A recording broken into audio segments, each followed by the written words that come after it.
Hello pong muli sa inyong lahat. Kamusta na po? Heto po at kami muna ay mamamalengke ni Mrs. Ako po ay napakahilig rin sa seafood, kaya naman po nilulubos-lubos ko ang makatikim ng mga ganito kapag ako po ay napupunta sa lugar ng may dagat. At talaga naman pong fresh na fresh ang kanila pong itinitinda dito. Tingnan nyo naman po ang hipo na ito, talagang gumagalaw-galaw pa.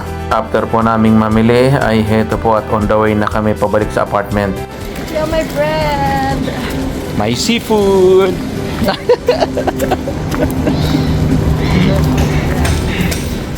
Napakaraming nabili. Ang mangyayari na rin, iiwanan na lang dun sa apartment. Hindi maubos. Medyo mahal ang kilo. Ano ba ito? Lambor? Pero dahil ngayon lang nakakakain nito, pinatula na. Bumili na kami kahapon ng puset.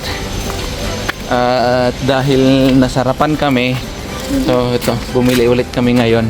Eto po at tamang-tama po, nagising na rin ang mga bata pagbalik namin dito. At inumpisan ko na rin po nalinisin itong aming mga pinamili. Hello guys!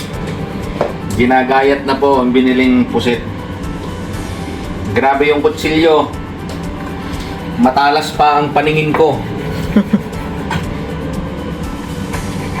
Kami nga po pala ay bumili rin ng tinapay. Doon po sa bakery na Pinoy ang gumagawa. Ito po, nag-uumpisa na ako magluto. Grabe, kahit naka number 9 na, mabilis pang mag-init ang ulo ko kaysa din eh.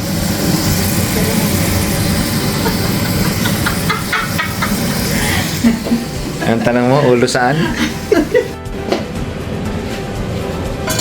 Wow, finish! Wow! And bright his life.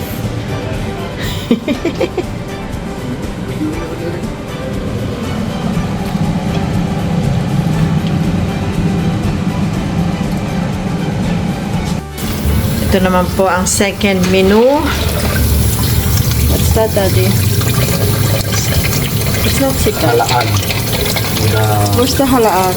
No, it's not the halaan. It's sika.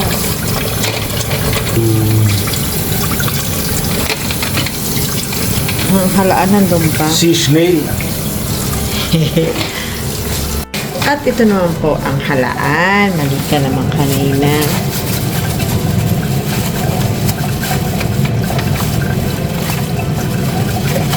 Grabe naman si Man ng pinakabuhol-buhol naman yung plastic. Sirain na lang natin.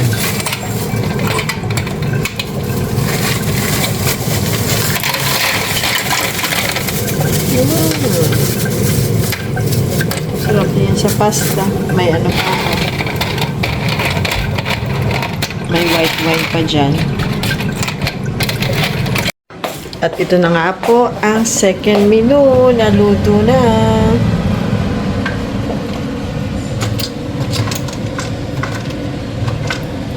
What you doing?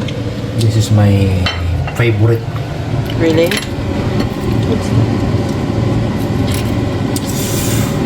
Wow! Laki pala ng ano yan lang, ha?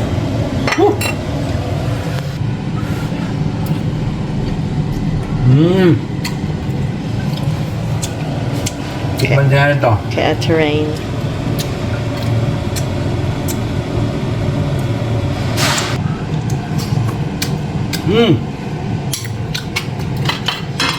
Panalo. Ate Rain, kakain na.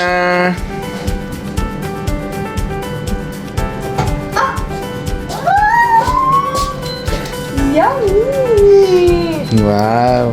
Marami kang nakain yan kagabi, kaya yun yung prepare namin sa iyo today. Thanks! Meka. Ayan po, at kung napanood niyo po yung isang vlog namin na kumain kami sa restaurant, ay marami pong nakain si Ray na ganyan at nagustuhan niya, kaya yan din po yung binili namin ngayon. At eto naman po si Reven, itlog lang ang pangulam. Nagpatuloy lang po kami sa pagkain. Maraming salamat po, panoorin niyo pa po ang aming mga video. God bless po sa ating lahat.